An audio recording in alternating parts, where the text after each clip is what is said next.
you're new to MLB DFS and you need some help, you're in the right place because this baseball course for DraftKings and FanDuel is starting right now. What's up, guys? Joe Holka here. Welcome to another daily fantasy sports and betting video. If this is your first time here and you want to become a profitable DraftKings player and get better at betting, start now by subscribing to the channel. Make sure you click that notification bell so you don't miss anything along the way. And if you're already a Holkamaniac, you know what to do. Smash that like button and we'll get rolling. The first thing you need to know about MLB DFS is that it is an event-based sport. So I'm going to tell you a little bit about what that means and why it's different than a sport like NBA. The distance of just any type of hit can mean so much. If it's just right at the warning track, it's a home run. It's not a home run. It can be a massive swing in your night. So would you say that that's probably like the biggest difference in comparison to some sport like NBA where there's just so many more events?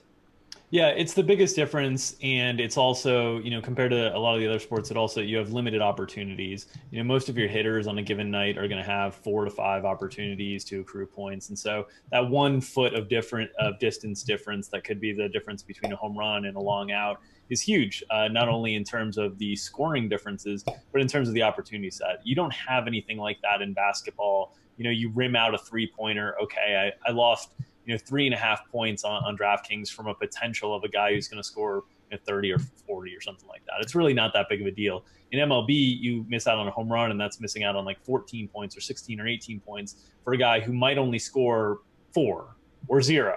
Yeah. It's just an insane level of variance, and that really dictates the way you should approach the sport as well. Knowing that there's high variance in the scoring distributions of the players means you should also take a little bit more of a contrarian approach to playing the sport as a whole.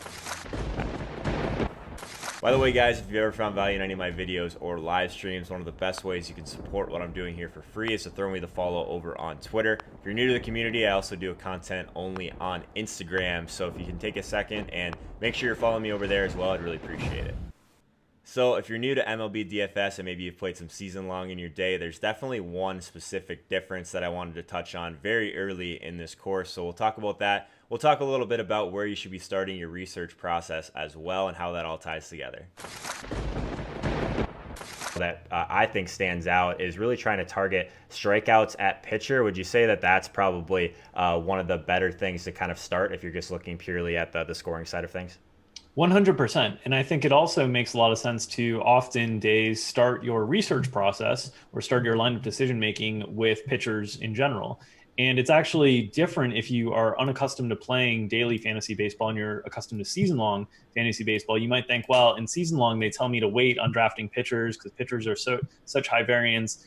And that's true over the course of a season because pitchers often have higher injury rates than position players. But on a given day, when you know everyone is healthy, pitchers are much more predictable than hitters. And so there's a couple reasons for that. One, the pitcher has everything kind of in their control. They're dictating the plate appearance for the hitter. And so if they're able to generate swings and misses and generate swinging strikes, they're more likely to generate strikeouts. And when you're more likely to generate strikeouts, that's not a ball in play that is susceptible to the whims of the defense or the conditions or whatnot. So pitching is much more predictable. Strikeouts are the most predictable aspect of pitching. So you often want to focus your attention on trying to identify pitchers that are most likely to strike out batters. I mean, every day, the first thing that you should look at is who your starting pitchers are going to be. It's not it's a shock if Mike Trout goes 0 for 4, 0 for 5, but it's an even bigger shock if somebody like Max Scherzer gets lit up and doesn't make it through the 4th or 5th inning. So pitching is a much more predictable statistic in the sport. So because of that and the lack of variance that is involved inherently with starting pitchers, you want to start there and kind of maximize that. And especially like you referenced with the strikeout potential. Strikeouts are king in MLB DFS. And, they're one of the more predictive statistics within pitching as well. Before we get back at it, if you like my work and you want to support my work, the #1 way you can do so for free is by bookmarking my Amazon link. A lot of people have actually just been making it their homepage so that they remember to use it in their day-to-day shopping because what you buy literally doesn't matter. As long as my link brings you to Amazon, you're doing your part to support the channel. If you do decide to join the Amazon crew, let me know in the comments below and I'll be sure and give you a shout out on the next video. All right, now that we know what an event-based sport is and where we should be starting our research process, let's talk a little bit about how to take advantage of some of these events and why we should be targeting power hitters in MLB.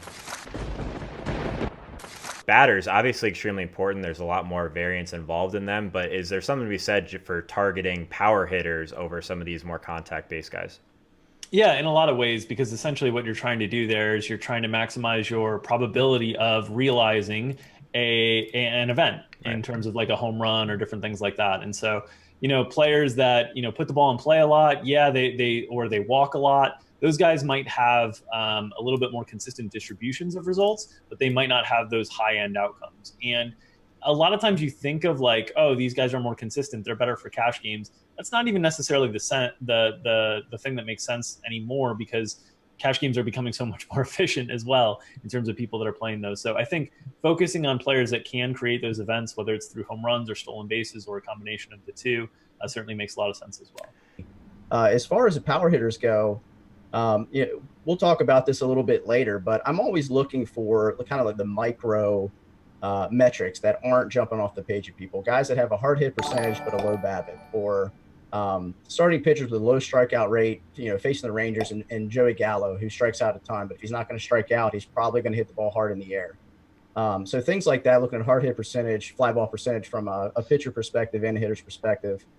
And one of the first things I look at every day is a player's ISO as well. Just to see, with the landscape changing, I think looking at what a hitter can do power wise. Is he getting doubles, triples, home runs? The slap hitting singles hitters aren't going to ever, unless they're Billy Hamilton, they steal 6 bases. Slight exaggeration there, but they're not going to win you a GPP.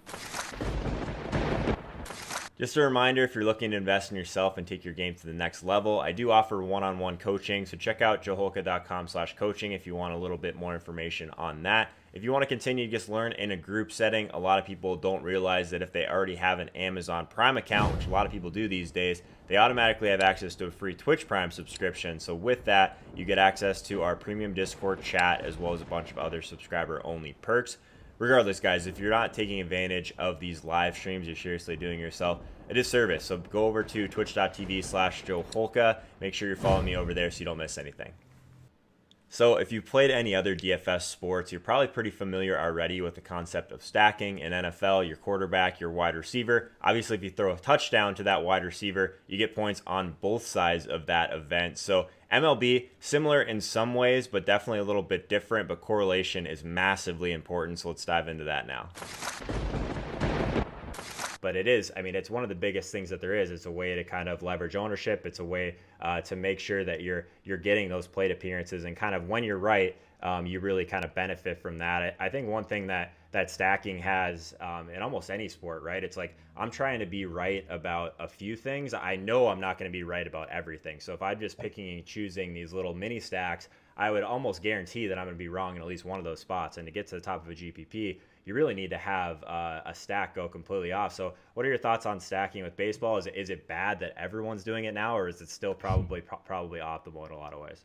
It's still optimal. Yeah. There's enough people not doing it that's essentially like bringing the rake down a little bit. But that lessens each and every year. So you need to find different ways to be different. Early on in DFS, stacking was the way to be different, because not everybody was kind of taking advantage of trying to predict their lineups or fit their lineups for the appropriate contest. So, in GPPs, you really do want to focus on stacking. And the reason being, as you said, Joe, you're not going to be able to predict everything right on a given slate. But if you can predict a few of the teams that score the most runs or generate the most opportunities on a slate, you are going to stack up a pretty big opportunity advantage on your opponents. And that's the big thing in MLB that's just a huge difference, because you will see sometimes hitters get 6 plate appearances in a game. And that can be at times 50% or 25% more or 30% more than your opponent in terms of opportunity. In a lot of other sports, it's hard to generate that kind of opportunity advantage compared to your peers, simply because there's more of those opportunities to be had in other sports. And so they get a little bit more condensed around the top players. With baseball, because everybody in the same lineup generally gets the same, close to the same amount of plate appearances, you can stack up an edge where a lineup that has a team that scores like 10 to 15 runs might generate, 4 or 5 more plate appearances as a whole when you add all those players up compared to a team that might score, 4 or 5 or 6 runs. Yeah, for people that are coming over from NBA, it's basically like NBA overtime on steroids a lot of times. So there's nothing worse than thinking you have some really good MLB lineups, and then there's just this random West Coast game that ends up going 14 innings. Like, just the worst. If I'm on a chalky stack in baseball, I'm looking to, like, I think it's usually pretty obvious what the stack is going to be. It's based on, it's different for every team, but usually it's like the 1 through 4, 1 through 5 or whatever. So I'll just try to make that stack a little bit different. Even if you are going like 3 through 6 instead of 1 through 4, that is like that's a huge deal. People think, oh, that's not contrarian enough. No, that's a huge deal to get off half of the stack that everyone else is playing. Especially if you just are in love with those hitters. Sure. I rarely play super chalky hitters. I try to avoid them anyway. Sometimes you're just off on ownership percentage and you end up on a 35% owned hitter that you're not in love with and you hate yourself. But in general, I think differentiation with chalk stacks is that you want to mix up the stack a little bit and try to get maybe 1 or 2 different players that someone else isn't going to be on. So if you've been around daily fantasy sports or just fantasy sports in general for a while, you'll know by now that it's extremely important to know your scoring. So if we're just talking about DraftKings versus FanDuel from an MLB perspective, there's definitely a few scoring differences that we'll talk about, but one of the biggest things is just your roster construction and then your just position eligibility that is a little bit different. How many pitchers you're using on each site makes a huge difference. Dave, so like, is your approach any different really on FanDuel? Like, I know that like Drew was saying, like the pricing aspect of it, obviously, but the stacking factor of it in tournaments, I assume it's a little bit different approach on FanDuel than on DraftKings with only 1 pitcher as well. Yeah, the 1 pitcher changes a lot of things with how many options you have as far as the salary, because it's harder to pay for the bad pitcher on FanDuel when you just have the Sure. one. If there's 5 aces on a slate, you can't really not have a good pitcher. So things do change. And with the scoring changes last year, stacking on FanDuel was a little more important because they added those extra half a point for the runs and the RBIs, which it mattered over the big run. The big run, the long run. The big picture, the long scheme. But on this, this value thing, on DraftKings, I felt like every few weeks there was this huge shift in whether it was tight or loose pricing. And on FanDuel, a lot of times it was tighter pricing, but they would have clear mistakes. For half the season, they didn't price guys up after they came off the DL for like 3 days. Then they fixed that, but then they would all of a sudden have, like, they would forget who's right or left-handed and like to have Jock Peterson for 2K leading off against a righty. So the thing I try to do and go from site to site is forget everything I know, because I might have a lineup with not one single player on certain days on both sides.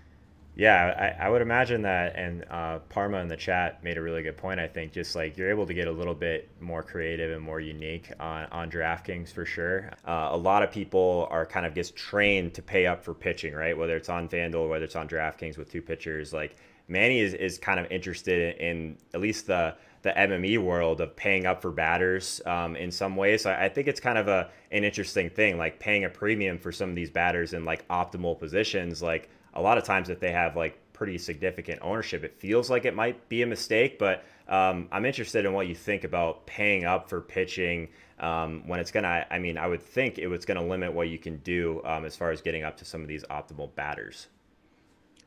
It's so different every slate. Like, yeah. Of course, there's value. So DraftKings makes it easier with the 2 pitchers. You can pay up for a Max Scherzer and punt with a Dylan Covey or something like that in order to get the big bats along with Max Scherzer. FanDuel, though, it's hard to build like some elite stacks out there with top pitchers sometimes, especially like Coors Field slates if they price up the Coors bats and stuff. So you do have to make a choice. On FanDuel, I would say, in general, I do like to spend up more because they do quality start points, which you need to go deep into the game. You need to be able to go deep in the game, and a lot of times the pitchers that are the most expensive are the ones going deeper in the games. So DraftKings, I'm more likely to go cheaper with a couple guys. Even FanDuel, I usually want to have a stud or a guy I think at least can go deep. If you want to learn more about how to become a profitable daily fantasy sports player and how to get better at betting, start now by hitting the subscribe icon in the bottom right-hand corner so you don't miss anything. Have a ton of DFS courses on demand for other sports as well right here on YouTube, so make sure and check those out. Thank you so much for watching, and I'll see you guys next time.